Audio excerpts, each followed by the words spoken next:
Welcome to the Common Sense Investing, or CSI Show, with Victor McClure and Guy Allard from McClure Capital Wealth Management Companies. Victor and Guy will use their combined 60-plus years of experience to answer your financial questions with their own brand of plain-spoken language and hard-hitting style. That's 59 years for Guy and 1 year for me. And I would be Guy. That's right. I'm Victor McClure. Hey, thanks everybody for listening to the Common Sense Investing Show today. We've been doing this for decades, and we try to answer your financial questions, give you good financial tips. We hope everyone will do business with us, but if you just listen to our shows, you'll find information you can use whether you do it or not. And that's the bargain we made with listeners a long time ago, is we're going to give you information that you can use right now. We're going to try to,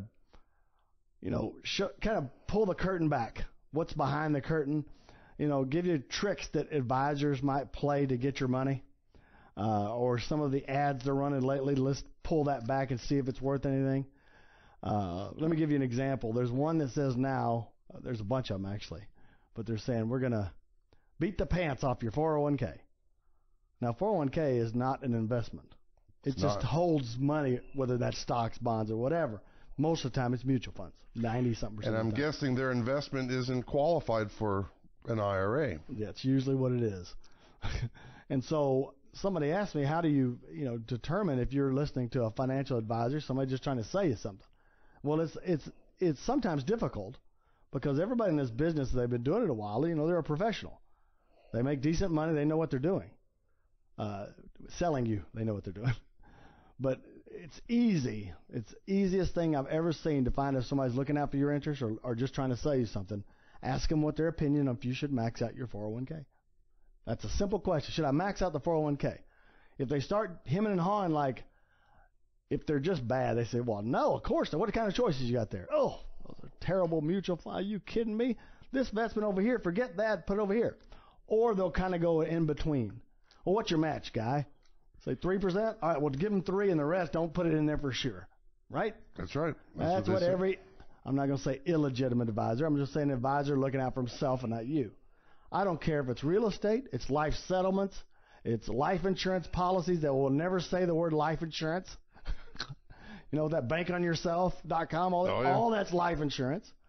And they'll put, everybody in the world needs life insurance, which they don't. They won't go over the cost of the policies, which can be enormous. But it's always, we can beat that or don't do that, only go to the match. And honestly, for the people that aren't in the know, that makes a lot of sense. They're like, well, that cheap company only gives me 6%, so I'll give them the 6. And that's it. But think about it.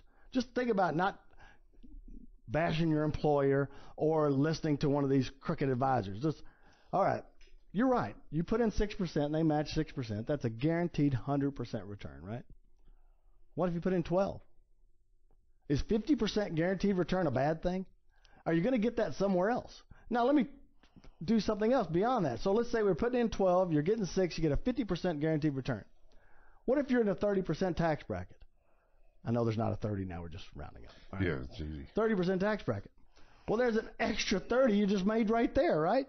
Because it's actually 30 in the difference. And we'll take it a step further. We talk about plain spoken truth and common sense and deciphering the things that you hear on the news that maybe they're talking over your head, and bips instead of basis points and all of that stuff. But a lot of times, and I think it's even worse, they give you partial truth. And there's a big advisor on the radio, on the TV and radio that probably has billions of dollars under management. And his tagline is, we make money when you make money. You don't want to pay commissions. And it gives you the impression that they don't make money when you don't make money. And that's not the truth. The only reason he says we make money when you make money is because they're getting a flat fee on your total investment. So if you're making money, they make more money. It's not like they don't make money when you don't make money. Or, if you lose money, they still make money. But it's a partial truth. And that particular individual, which will go nameless, if you look at their track record, which is on their website, isn't as good as if you had your money with Vanguard in the S&P 500, much less any other place. Right. And honestly, the one thing they don't tell you is also every registered investment advisor, including McClure Capital, is also fee-based. I mean, That's right. but it's absolutely true. If you make more money, we make more money. If you lose money, we lose money. There's no question. But we always make money. So does that person. So does every other financial advisor out there. Now, the reason why commissions might be more beneficial, which is hard to fathom for most people. Why would somebody pay a commission? And if you didn't, fee base is better, right? Well, think about it. Let's say you had a commission of 4%, which is about the average mutual fund commission. If you do and think about if it didn't come out of your funds, but that's another point. That's annuity. Right. The mutual fund is going to come out of your money, 4%. Right. Or 1% a year on a growing asset. Which one's better? How much you pay in 10 years on 1% on a growing asset? If it stayed the same, you pay 10, 10% right? on a growing asset. If it grew, if it doubled, now you're paying 15 at the end. It's probably average 13.5 when they could have got 4 up front. And so it's never always the case that people don't realize the brokerage industry makes more money on fee-based than they ever thought of or conceived of making in commission-based. I'm okay with either one. I like the choice. I'm always a choice guy. If you know you're going to hold a fund for a long time, if you're a buy and hold type, or even if the manager's a buy and hold manager. Opposed to a trader. That's right. Commission will be better. That's right. All right. If you're not a buy and they got to trade a lot and it's a professional management, then fee base is probably And better. that's where the TD Ameritrades and the Scott trades when it was around and all those came to deal. A quick point before I lose the thought, which I've been known to do. Victor was talking about warning signs and red flags and how you can tell if someone has your interest in mind or not. And he mentioned the people that tell you don't put the money in a 401k or your 401k isn't good and treat it as an investment opposed to just a vehicle or a holding pot. Victor and I both, we've got our compliance and continuing ed that we need to get done by May because that's where our birthdays fall. So we've been fitting that in between work and all of that stuff. And I was doing some earlier this week, and some of the questions on one of the particular tests asked it several times in different ways. Where would you put Jane Smith's investment money if this was her criteria? And one of the options was to max out the 401k or the tax-deferred deal. Now, that was the correct answer, and the one I chose, of course. But it's even in your compliance and your continuing ed. The regulatory agencies, FINRA, all of them, suggest, imply that you should have that maxed out before you step outside and try to do something else. I have people all the time tell me, well, if I did that, I won't have anything to invest with you. And I said, that's perfectly fine. Yeah. You have to look out for yourself. That's what happens. Forget an advisor until you have money outside of that. Once you've maxed out all of your company plans or IRAs, whatever you have access to, you've got to do it. There's, like I said, it's taxed. Let's say you're putting in $1,000 a month, right? Well, if you didn't do that, you only get $700 if you have taxes, right? So that $300 extra goes into your own retirement. And earns money for you for many years. Earns interest, or you can pay it to Uncle Sam every year. Do you want to pay yourself, or do you want to pay Uncle Sam? I'd rather pay myself. And so it always makes sense. Like I said, the most disciplined clients I've had, and I've got a lot of them, my biggest clients I have are engineers. And very, very rarely have they not been maxing out a 401k from the beginning because they ran the numbers. And it is crazy if you think about it. If you can live within that thing and not even if you young people out there just going to start work, if you can live within that max, always put the max, and so it's just part of your thing. You never see it. It never comes to you, on the paycheck. You will be in great shape when you're 50 years old, 60 years old. Now, we understand when you're young and starting out with kids or without kids, well, that's married, your money. married or not married, to allocate that out of your income wherever, even if you're starting at $50,000 and you want to take 18 of that, right, to max out your 401k and put it aside. You're in an apartment for 5 to 10 years longer. You're driving a small Toyota or a small Chevy for 5 to 10 years longer. We understand that. But if you can do that, you will be king by the time you get to 50. Let me give you another example. Here's another one a little less painful. Why don't you put in 5%, right? When you get out of college, you say you're 22, 24, whatever. Right. Put in 5%. Usually, most companies have a raise, 3, 10% a year, something like that. Almost every year, right? You can do one of two ways. You can add a percent to it every year, or you can, even better, put that raise in so you don't see it. But some people still, cost of living adjustments, so they need a raise. So maybe half. Let's say you get a 3% raise a year. From 5, first year, 6.5. next year 8, that kind of thing. Very good point. And so do it that way, so you're always getting the raises, but part of it's going in there, so you never miss out. You're not worried about paying those bills. That wasn't your beer money. I think when I was 22, that's the first thing I thought of is, well, what about my beer money? Oh, yeah. Not that I drank beer, of course. No. If you would have drank beer, that would have been exactly. First. And another way to do it, same thought process. What about that bonus year end? You can get anywhere from 500 to 5,000 starting out. Obviously, as we get further down the road, hopefully those get bigger. But that's a nice little chunk. Maybe you take a little bit for your family, and then you put half of that into the 401k. You do that, just a few years, you will be maxing it, but you never felt it. Yep. And so think about those kind of things, because the pure mathematics of having a contribution that's tax deductible and tax deferred, possible matches. I can even tell you, if you get zero match, you still need to max it out. Because either way, you're still got a tax deductible contribution and growing tax deferred.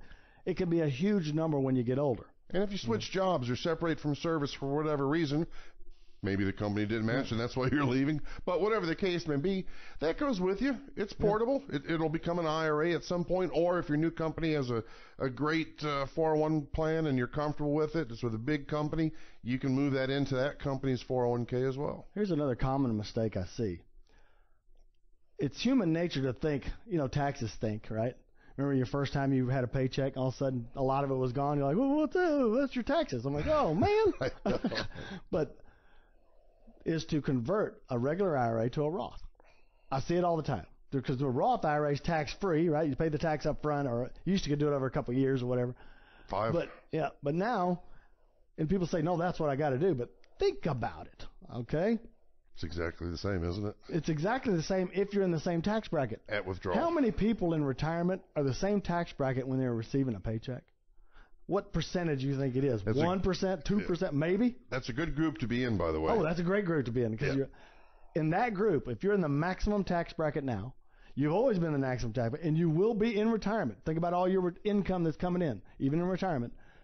Roth IRA is a great idea because you're going to protect yourself against future tax increases. You're not forced to take it at 70.5. That's right. All kinds of different reasons. But if you're the other 99%, and I'm not kidding, 99% of people out there, if you got a job, you're making $150,000 a year, $200,000 a year. Trust me, that job goes away. You're not making that anymore, right? So maybe you've got annuities, you got Social Security, you got a pension. Maybe you're making 80. Well, the tax bracket at 80, even if they're raised tax brackets, is still going to be lower than 200.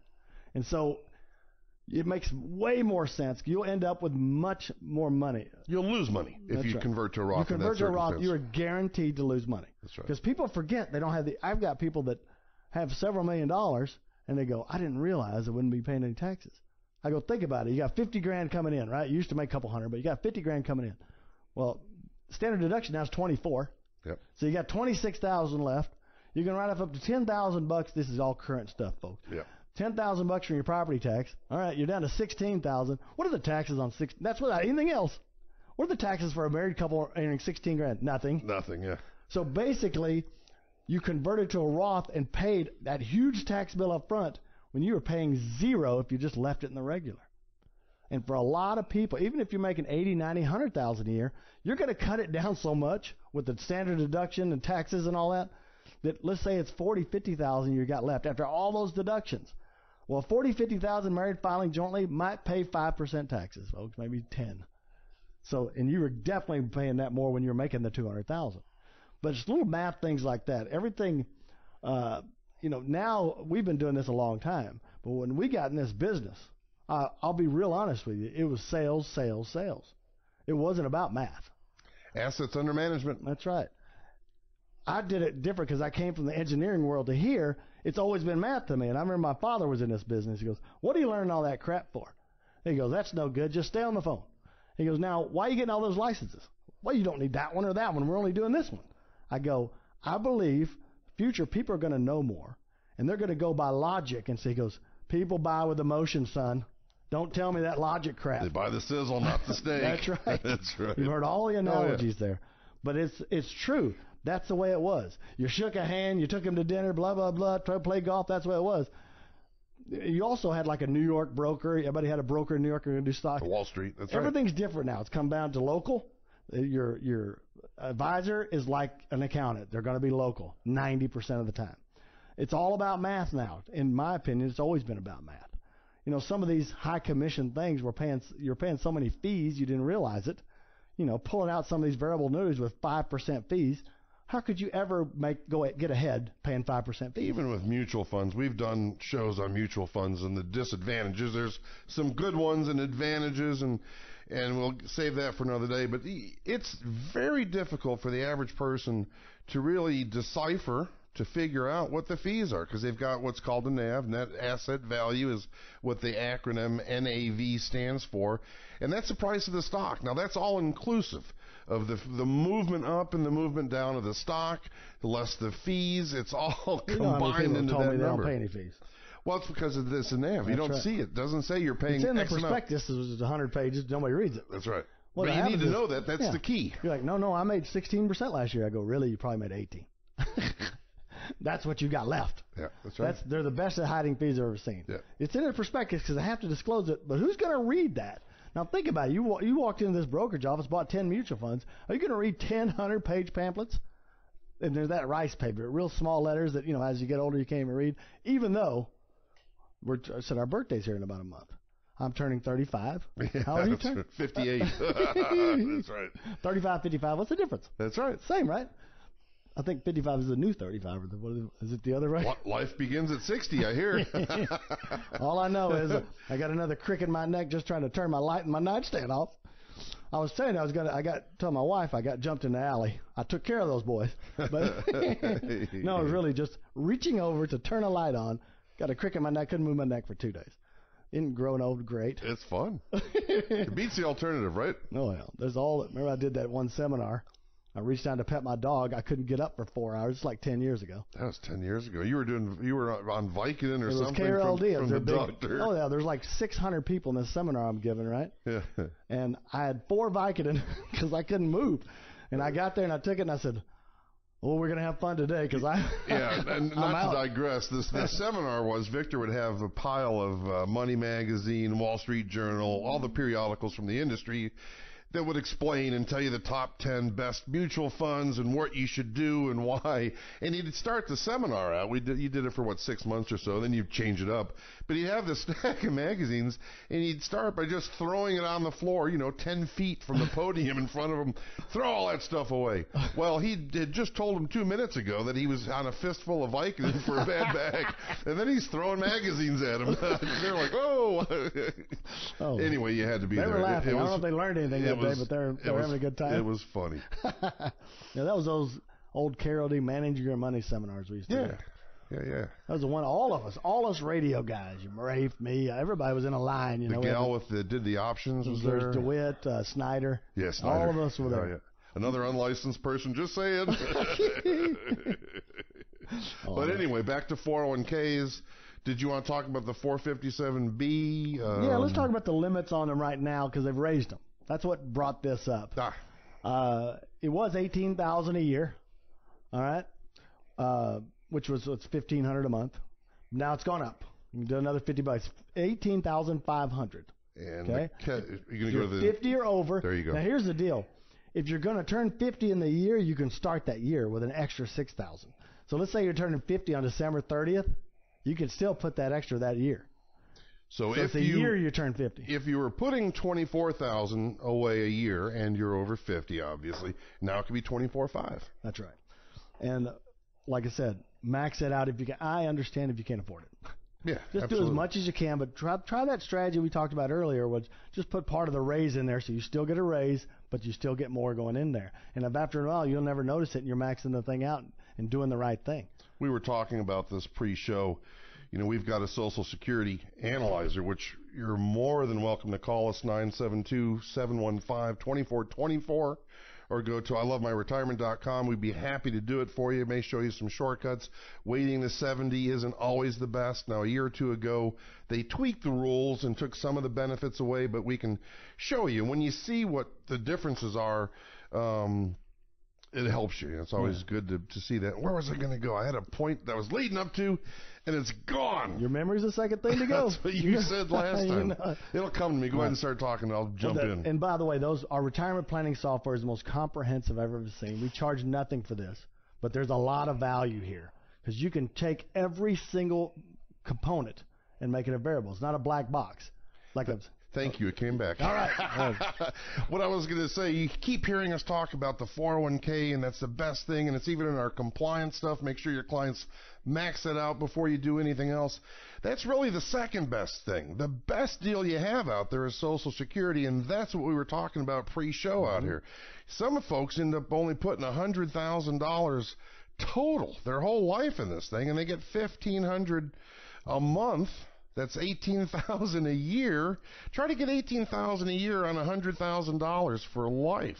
And even the big earners, because it's capped, even the big earners don't end up accumulating that much, and they get what, $3,000, $3,500 a month, which is $30,000, $36,000, $40,000 a year on relatively a small amount of money. Hopefully they don't means test it. Hopefully it doesn't change, but that truly is a good deal for you. Oh, I hear that. I'm a big opponent of the government handling things because they're the worst managers of everything. I mean, I was in the military for 6 years working for the government. And like I said, a glass beaker was $400. Right. And they said, this is military grade. I go, it's glass, and it's a beaker. That's right. It's a cup. $400. Are you nuts? Those contractors are getting rich. But I get all that. But in this case, privatization of Social Security would not be good. Now, it would have to start like maybe kids are 18. Maybe if they did it that way. It'd be good in the fact that you wouldn't lose it because you would have it. Right. They couldn't take it away from you. Right. But you would not get the same results, right? I can't remember what I had in mind, but like it looked like I only paid a couple $100,000. I've maxed it out for decades. Right. And it's got a few $100,000 that what I paid in there. Well, how much can you get with a few $100,000? You sure ain't getting $3,000 or $4,000 a month. That's right. It's plus, if you get disabled, it's like $4,500 a month or whatever when you make. I go, there's no way. And that goes to your spouse when you pass away. Mine's 20 years younger, so it could be, 70, 80 years from now, right? So it is a good deal, even though they've done a lot to it to make it not as good. Like they changed the way they raise. Oh yeah, just take out energy and stuff. What? Yeah. Or if you get a raise, right? So I get all that, but to be honest with you, just mathematically, there's no way if you save that kind of money you could reproduce those results. I understand you might think I can make 10, 12% a year. 18 years, the market's made 5%. Yeah. I don't care what it made last year. I know it made 20-something%. I did too. Yeah. But it's made 5% for this century, which is almost 20 years old now, believe it or not. But the trick and the lesson here, one, is realize how valuable that is. But two, hand in glove with maxing out your 401k. Again, why? Because as good as that is, it isn't going to cover all of your needs, and who knows when a different administration or politicians get in and whatever they're doing and that gets you don't know. You can't count on that, which is one of the advantages of privatization, even though you couldn't get as much, but it's not going to take care of your whole retirement. It was never designed for that. It was designed to cover like a third. There you go. Because back then when they designed it, people still had pensions. Pensions are going to cover before we got into 401ks and all of that stuff. Did you know that of the retirees, it's like 80 or 90%, that is their sole source of income? I believe it. It's like, no, I didn't know the numbers, but I believe it. But that's the way we're at now. That's just the way it is. Things keep going up. It's hard to save money. But count on that for a third or maybe half even if you're very frugal, but don't count on that for everything. No. All right. Because the raises they're going to get. But when I'm talking about 401ks, just because most of you have them. Some of you have 403bs, your teachers, your nonprofit. 457s can be governmental or non-governmental. And it's usually on top of a 403b. That's right. 457s can be really good, but there's only one trick with those. The governmental ones, which they're where they originally started, they allow you to roll it into an IRA and all that kind of stuff. You can keep it deferred. But the non-governmental, which a lot of nonprofits do, you cannot roll it to an IRA. You have to start distributions, I think, almost the day you retire just about. You just have to start that year. So it's going to be a distributed thing. It's more like a deferred comp. And it takes a little tax planning is when you want to receive the money based on what you'll be earning that year for tax bracket-wise. Right. And a lot of people, do they like the Roth 401k? Roth 401ks aren't bad. They're not bad. But remember, it's anything with Roth, think about what tax bracket I'm in now versus what I'll be in retirement. You're the max kind of person, not a bad idea, always doing the Roth. If you're not, don't even convert one. Now, some people do it. I've seen it where they got $1 million in IRAs and they convert half of it. It doesn't matter. It's still going to be half of it. You're losing half the if tax you're in the money. same interest rate on money that's been pre-taxed or post-taxed, and you're in the same bracket, later as you are now, just think about it. It's analogous. It's the same. The government, everybody thinks the government gave us some great bargain with the Roth IRA. Right. There was no bargain. What they did is they figured it would take them 40 years to get tax money out of it. They can get it right now. Because you think about, here's an easy exercise for any of you listeners to do. Think about, I'm just going to use a 25% tax bracket for thing. Easy and let's math. say you're going to stay the 25% tax bracket when you retire. So this one of this is going to be 25-25, okay? Which is not normally the case. So you put $1,000 in your IRA, right? Right. And you do that for 20 years. But you got to pay 25% tax lump sum at the end. That's not the way it normally works. Now take $750, which what you have to do if you didn't do the 401k, because you got to pay tax on all income, right? Take that 75, grow it for the 20 years, pay no taxes. The amount will be to the penny. They didn't give you $1. They just turned away. I figured out a way to get 40 years worth of taxes in 1 or 2 years. Because each year you're putting in 1,000 in the one, or you're putting 750 in the other, right? Mm-hmm. So you've still got the time value for all They 20 make the years. exact same thing. The That's same rate. The only difference is you've prepaid the tax. Then you got to pay the tax when you withdraw it. Right. And that's why you think about it. Let's say you did this Roth 750. We've already paid the tax. But what if your tax bracket's only 10%? So the guy that did the IRA has got a bigger number, but he's only paying 10% tax on it. You've already paid 25. That's right. So trust me, the math. If you do that simple exercise, take $1,000 for 20 years, knock off 25% at the end, like a lump sum taxes. Take $750 for 20 years. The number will be to the penny. What if the government takes away federal income tax and just goes with a sales tax? Oh yeah, that's gonna happen. It took them 30 years to do any tax reform at all. Yeah. And I thought I was going to get some big break, but I don't think I got much. Aren't you repatriating all the money that you've got offshore? I don't think. Yeah, well, yeah. Okay, well, good. There you go. I'm one of those people that I don't even write off hardly anything. I don't want to. I got sideways with the IRS when I was like 25. That will never happen again because holy moly, the penalties I paid. I think I owed them 12. Ended up paying them $70,000. I'm like, what? That's a life lesson, isn't Oh, it? yeah. So now I don't write off anything. I go, it's real easy. You want to audit me? Go ahead. Yeah. There's nothing there. Yep. So if you're listening. Okay, so remember, it's $18,500. Now, if you have matches, your company can match another, 30-something grand.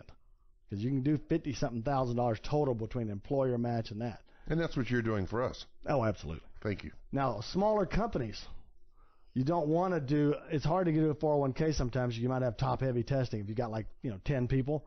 The lower employees, which they need more money to live on, right? Because they're they closer can't to put the away as much. Right. And so you'll get top-heavy testing requirements, and you'll just get money back at the end of the year. You won't be able to put anywhere close to the max. Another idea for you small business owners like myself is a simple IRA. You can do it one of two ways. The simple IRAs don't allow as much as regular 401ks. Remember, regular 401ks are 18.5, but as simple as 12.5. It's just still better than $6,000 for an IRA. If you don't have a 401 available. That's right. So you put that in, and you put in a 3,000 catch-up, so you take 15. But all you have to do is either match them for their first 3%, or just give them 2. Now, I know as a small business employee, you don't want to just give them 2. But think about it. Most of those employees, a lot of your employees don't make a lot, right? Right. So if they make $30,000 a year, you're talking about $600 a year, something like that. Throw it in there. It's tax deductible. Right. It comes off your deal. It's an expense. But now you can put in the max every single year. There's no testing for anybody. It's like a safe harbor. Now, you can do a safe harbor 401k as well, folks. You just got to match 3. So in a simple, you got to match 2 to be safe harbor. In a 401k, match 3. If you'll at least match 3 for everybody, that means any employee not even into the 401k, because automatically you'll put them in there, right? If you put 3, there's no top-heavy testing. You'll always be able to put the maximum into your 401k. Well, that's our show, folks. Sorry we got too much into the 401ks, but don't hesitate to call us if you have any financial questions.